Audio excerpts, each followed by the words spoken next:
Le roi Marc était un beau roi et tout le monde l'aimait. Mais sous son bonnet, il cachait un secret bien encombrant. Le roi Marc avait des oreilles de cheval. Il avait tellement honte de ses oreilles qu'il les aplatissait sur un turban de soie et portait sa couronne bien enfoncée sur le crâne. Aucun de ses sujets ne connaissait la forme de ses oreilles. Aucun, à l'exception de lui. Non, pas la reine comme on pourrait le croire, mais quelqu'un qui avait également l'occasion d'approcher le roi de près. C'était son coiffeur. Tous les 6 mois, le coiffeur venait couper les cheveux du roi. Bien évidemment, il voyait les oreilles de cheval, qui étaient aussi noires et pointues que 2 chapeaux de sorcière. Mais le roi Marc avait prévenu son coiffeur.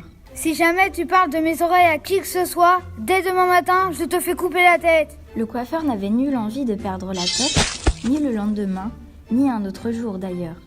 Mais les secrets n'obéissent qu'à eux-mêmes. Ils ont envie qu'on les raconte. Ils vous rongent de l'intérieur. Ils vous retournent l'estomac. Ils vous tarabustent. Si on les garde pour soi, on finit par tomber malade. Et ce fut ce qui arriva au coiffeur. Il avait le ventre tellement tordu qu'il fut bien forcé d'aller consulter le médecin. Le médecin lui examina la langue, lui prit le pouls et vérifia ses réflexes. Je vais vous dire de quelle maladie vous souffrez. Vous avez un secret. Le seul et unique remède, c'est d'aller le raconter à quelqu'un. Mais c'est impossible. J'y laisserai ma tête. Alors, ce qu'il vous reste à faire, c'est de le confier à la terre. À la terre ? Oui, à la terre.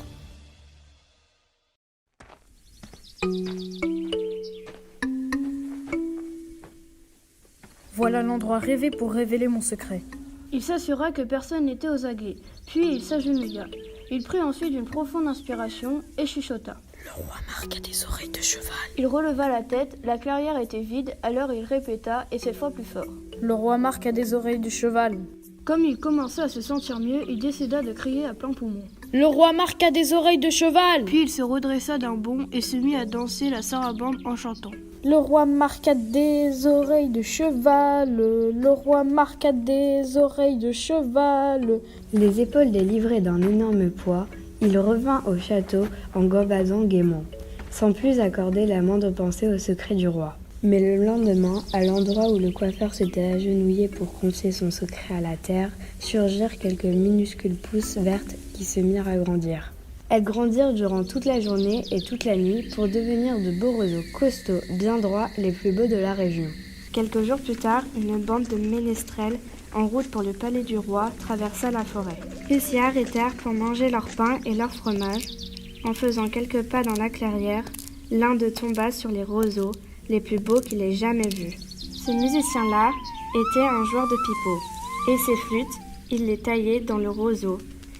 Il en coupa donc quelques tiges avant de retourner vers ses amis. Ils passèrent l'après-midi à fabriquer toute une série de flûtes flambant neuves. Puis ils reprirent leur route vers la cour du roi Marc. Ce soir-là, le roi donnait un grand banquet. Les seigneurs et les dames étaient venus de tout le royaume, et les tables croulaient sous les vitailles. Quand le festin fut terminé, le roi tapa dans ses mains. Qu'on amène les musiciens, c'est l'heure de danser. Les ménestrels entrèrent en scène. Le joueur de flûte s'avança, son instrument tout neuf à la bouche, prêt à jouer l'air préféré du roi. Il porta le pipeau à ses lèvres et commença à souffler. Oh, doux Jésus, ce qui sortit du pipeau, ce ne fut pas l'air préféré du roi, mais... Le roi Marc a des oreilles de cheval. Le roi Marc a des oreilles de cheval. Le visage du roi devint d'abord rouge de honte, puis blanc de colère, avant de noircir de rage. Il appela ses gardes et hurla. « Jetez tous ces musiciens au cachot. Demain matin, on leur coupera la tête. » Mais le joueur de flûte était un homme courageux. « Votre Majesté, ce n'est pas notre faute, c'est à cause du pipeau, il est ensorcelé. » Ensorcelé ? Montrez-moi donc cela. Il prit la flûte et l'examina attentivement, puis il se souvint qu'il était capable de jouer un ou deux airs. Il se mit donc à souffler dedans. Mais une fois encore, que croyez-vous qu'il en sortit ? Le roi Marc a des oreilles de cheval. Le roi Marc a des oreilles de cheval. Qu'on amène le coiffeur ! Et je ne l'ai dit à personne, je vous promets que je ne l'ai dit à personne. Mais je souffrais terriblement du ventre et le médecin m'a conseillé de raconter mon secret à la terre. Alors j'ai confié ce secret à la terre. À la terre ? Oui, votre majesté, à la terre. Et, il déballa toute son histoire. Mais une fois cette histoire déballée, eh bien, elle n'avait plus rien de secret. Tout le monde était au courant. Mais ce qui était étrange, c'est que personne ne riait. Et encore plus bizarre, le roi lui-même se sentait tout autre. Ses épaules étaient allégées d'un terrible fardeau. Son secret n'était plus un sujet d'inquiétude. Alors, quelqu'un se mit à crier. Votre Majesté, pouvons-nous voir vos oreilles? Mes oreilles. Je vous en prie, Votre Majesté. Très bien. Il ôta sa couronne, déroula son turban de soie et exposa à tous les regards ses oreilles de cheval.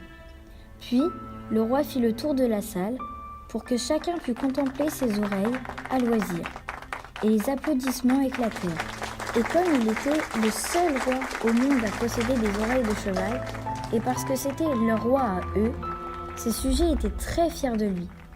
Et comme ils étaient fiers de lui, le roi se sentit fier de lui-même. Plus tard, le roi se fit faire une nouvelle couronne, spécialement adaptée à sa tête, avec 2 trous par lesquels pointaient ses oreilles. Le roi était bien plus heureux, et ses oreilles aussi. Il vécut longtemps et content. Lorsqu'il mourut, son histoire se répandit d'un bout à l'autre de l'univers. Si vous n'êtes pas comme tout le monde, soyez-en fiers et heureux, car vous êtes un modèle unique comme il n'en existe pas deux.